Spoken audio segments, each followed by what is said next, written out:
Welcome back to the Music in Our Homeschool Podcast. I'm Gena Mayo, your host and fellow homeschool mom. I'm so glad you're here because today we're doing another composer spotlight. And this is on someone whose music sounds a little different, a little mysterious, sometimes even a little spooky. And that's because he loved to break the rules of what music should sound like. His name is Béla Bartók. And he was one of the most important composers of the 20th century. If your kids love unique sounds and rhythms that challenge the ears, you'll love this podcast episode today. We'll explore his life, his love for folk music, and how he used the piano and orchestra in ways that most composers hadn't before. And as always, I'll share some fun listening activities and music appreciation tips that you can do right at home, even if you have no musical background yourself. If you are a homeschooler looking for ways to easily and affordably include a quality music education in your homeschool, you've come to the right place. This is the Music in Our Homeschool Podcast. I'm Gena Mayo, homeschooling mom of 8 and music teacher for over 30 years. Béla Bartók was born in Hungary in 1881. Even as a child, he was drawn to music. He started playing the piano when he was 5, but really what made him special wasn't that he was a good pianist or composer, which he was. It was that he became a musical explorer. He became an ethnomusicologist. Now, I know they make fun of that term in Inside Out too, but it really is a fascinating job. He traveled to tiny villages in Hungary and other parts of Eastern Europe, collecting, discovering, listening to, and recording folk songs sung by the everyday people out there, the farmers, the shepherds. He used a phonograph. Yes, the old kind with the giant horn. This was a long time ago, 100 years ago. And he collected thousands of melodies that might otherwise have been lost. He wasn't just copying folk tunes.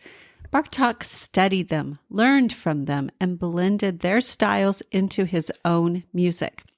So when you listen to a Bartók piece, you're hearing a mix of classical training and raw traditional folk sounds.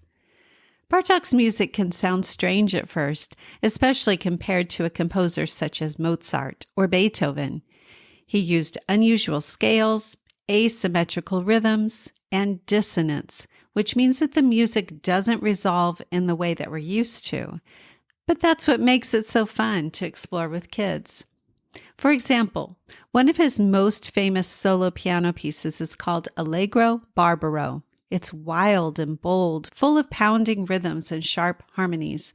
I love using this piece to show students how the piano can sound percussive, almost like a drum. And then there's his extremely dissonant string quartet number 4, where the instruments talk to each other with pizzicato, plucked strings, glissandos, which are sliding sounds, and layered rhythms that sound like a musical puzzle. And one piece that might capture your students' attention is Music for Strings, Percussion, and Celesta. It features the instrument called the celesta, which looks like a piano, but it sounds like magical bells. You may recognize it from movies like Harry Potter. It's mysterious, perfect for October or Halloween lessons. When you're learning about Béla Bartók, it's also fun to explore instrument ranges. For example, in Allegro Barbaro, the piano is used in its extreme low and high registers.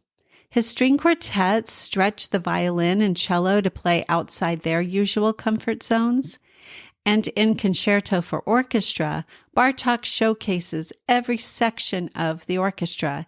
It's like he wanted almost every instrument to have a solo. And because Bartók was influenced by folk music, you'll often hear irregular meters, like 5/8 time or 7/8 time, and syncopation that feels more like free-flow dancing rather than strict marching. Here are a few quick and easy ideas to bring Bartók into your homeschool. Listen and move to the piano piece Allegro Barbaro. Ask your kids what kind of animal or what weather it reminds them of. Act it out. Number 2, draw what you hear when you're listening to music for strings, percussion, and celesta. What colors or shapes come to mind?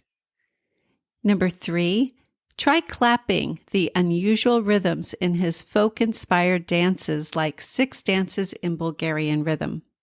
And 4, see if you can identify the instruments featured with solos in Concerto for Orchestra. I taught a live music lesson, which is now available as a replay for the premium members of Music in Our Homeschool Plus. So if you're already a member, go check that out. Béla Bartók's music might not be what your kids expect, but that's exactly the point. He invites us to listen more carefully, to notice patterns and surprises, and to appreciate music from around the world. If you'd like an easy way to include Bartók and other composer studies in your homeschool, check out the easy-to-use, no-prep online course called Learn Classical Music with Cartoons. You can find that at musicinourhomeschool.com/cartoons, or make it even easier by joining the Music in Our Homeschool Plus membership at musicinourhomeschool.com/membership. We make it simple and fun to teach music, even if you've never taken a music class yourself. Thank you so much for joining me today. I hope you and your kids discover something new and inspiring as you listen to the composer Béla Bartók this week. Until next time, keep making music a meaningful part of your homeschool.